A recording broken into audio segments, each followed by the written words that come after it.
on a le même t-shirt, la même coupe, parce que j'ai tourné au moins 5 vidéos la même journée. On ne va pas polémiquer là-dessus. Aujourd'hui, nouvelle vidéo, je vais faire des petits top 5 par-ci par-là, car dans les commentaires de mes dernières précédentes vidéos, on m'a demandé de faire des tops en littérature jeunesse, donc c'est parti. Aujourd'hui, on va faire le top des romans 6-8 ans que j'ai lus et que je vous recommande fortement. En premier, je vous conseille Les Chiens Pourris de Colas Gutman. C'est une série que j'ai lu 6 tomes de cette série et c'est vraiment poilant, vraiment très hilarant.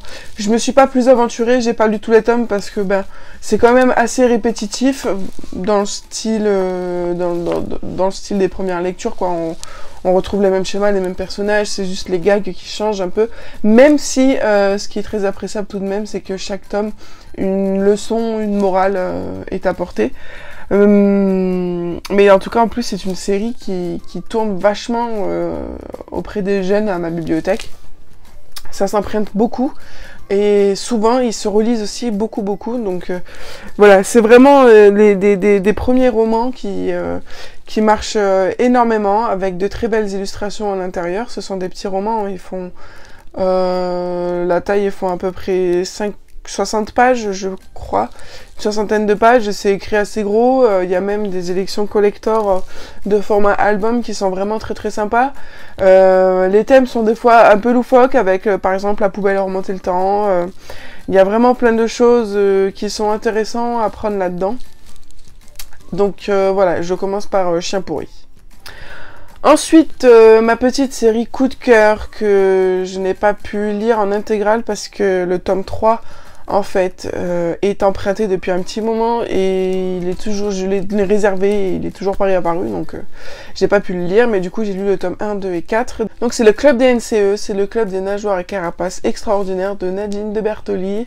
C'est une autrice que j'aime beaucoup, j'ai lu plein de livres de cette autrice et sa plume est excellente, ses messages qu'elle véhicule sont vraiment excellents. Elle fait de très beaux livres, ce sont des très belles production éditoriale. Et donc là, du coup, le club des NCE, ça va être l'aventure de plusieurs amis dans le milieu aquatique. Du coup, il va y avoir une tortue, il va y avoir une raie manta et d'autres petits personnages que vous aurez l'occasion de découvrir qui sont vraiment très sympas. Ils ont chacun leur caractère, donc c'est vraiment super parce que les jeunes lecteurs vont pouvoir s'identifier à l'un ou à l'autre, ou à plusieurs même. Et en fait, chaque tome va parler d'une petite catastrophe écologique, on va dire, ou de problèmes écologiques. Comme par exemple le 3e tome, ça s'appelle Alerte à la pollution. Voilà, c'est un tome qui va parler de la pollution des mers et des océans. Je ne l'ai pas lu, mais bon, je sais quand même de quoi ça parle. Et voilà, c'est vraiment une quadrilogie qui vole des tours. Ils sont vraiment très beaux et vraiment abordables au niveau du prix. Donc ils ont vraiment tout ce qu'il faut pour eux. Ensuite, une petite saga chouchou qui s'appelle Ours et Lapin de Julien Gouth, je sais pas comment on le dit. Donc Ours et Lapin, ce sont des petits livres reliés avec à l'intérieur des planches vraiment sublimes. Je vais vous mettre des photos ici, ils sont vraiment superbes, avec beaucoup de leçons de vie, plus sur la solidarité, sur les façons de vivre, sur les leçons de bonne conduite avec autrui, parce qu'on va parler de l'amitié, on va parler de la tolérance, on va parler du partage. Voilà, ça va vraiment être super. En plus, certains tomes parlent des saisons. Il va y avoir un tome sur l'hiver, l'automne, l'été, le printemps. Et puis il va y avoir d'autres tomes aussi qui vont être un peu à cheval sur les autres saisons, mais je sais qu'il y en a qui sont particulièrement là-dessus.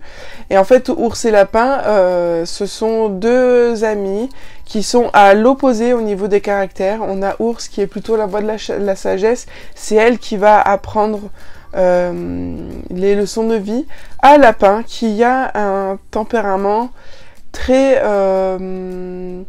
explosif et qui réfléchit pas trop avant de parler et d'agir. Ça va être une parfaite amitié qui va se compléter et voilà, ça donne vraiment des fois lieu à des gags qui sont très drôles et puis surtout des aventures parce que certaines fois ils vont devoir faire face à de petites aventures pas très drôles et donc du coup ils vont devoir faire preuve de courage, ils vont devoir faire preuve de solidarité, devoir s'entraider entre l'un et l'autre.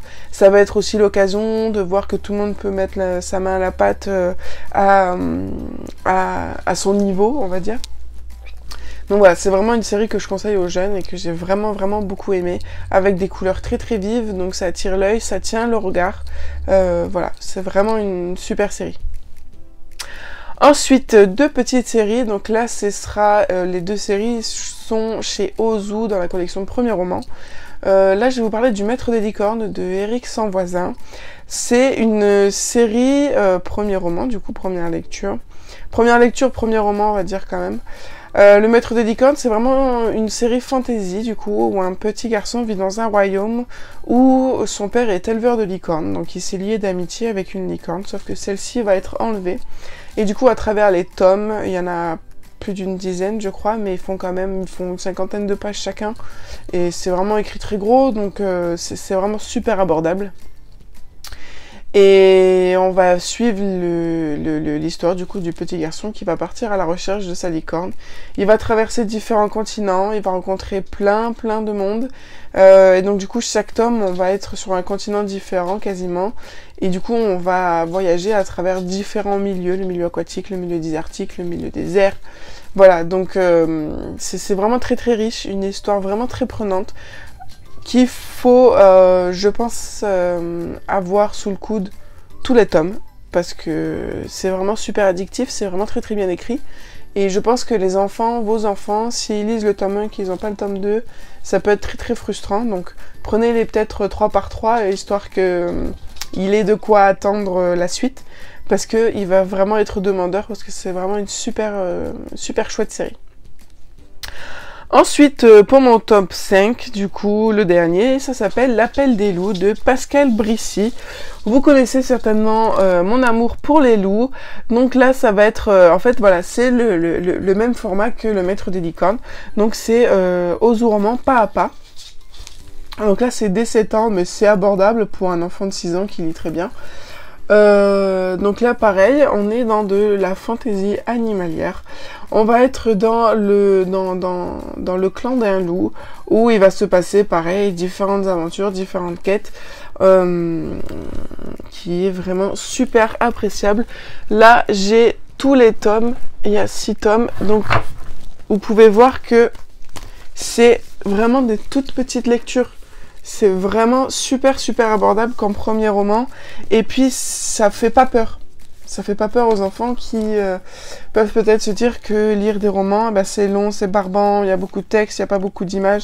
Et en fait, ce type de roman chez Ozu, c'est vraiment le parfait accord entre les illustrations et le texte, parce qu'il est aéré, il souffle, il vit. C'est attractif, c'est court. Et donc, du coup, ça crée l'envie, ça crée le suspense et le désir d'avoir la suite. Et je sais qu'il y a plein d'autres séries chez eux. Je peux vous en montrer une autre aussi dans le style des premiers romans. Il y a L'Enfant Dragon de Éric Sanvoisin aussi. Donc là aussi, c'est les premiers romans à partir de 7 ans. Là, c'est de la fantaisie aventure avec un enfant qui va se découvrir être un enfant dragon. Il va partir à la quête de ses origines. Donc là, ce sont les 3 premiers tomes. Je crois qu'il y a une suite. Mais voilà, si vous cherchez des premiers romans, vraiment, moi, je vous aiguille chez Ozu. Parole de bibliothécaire jeunesse. C'est vraiment une maison d'édition au top pour cette tranche d'âge qui fait de l'apprentissage de la lecture. Donc voilà, j'espère que ce top 5 vous a plu. Je vous dis à très vite pour de nouveaux top 5 et d'autres nouvelles vidéos.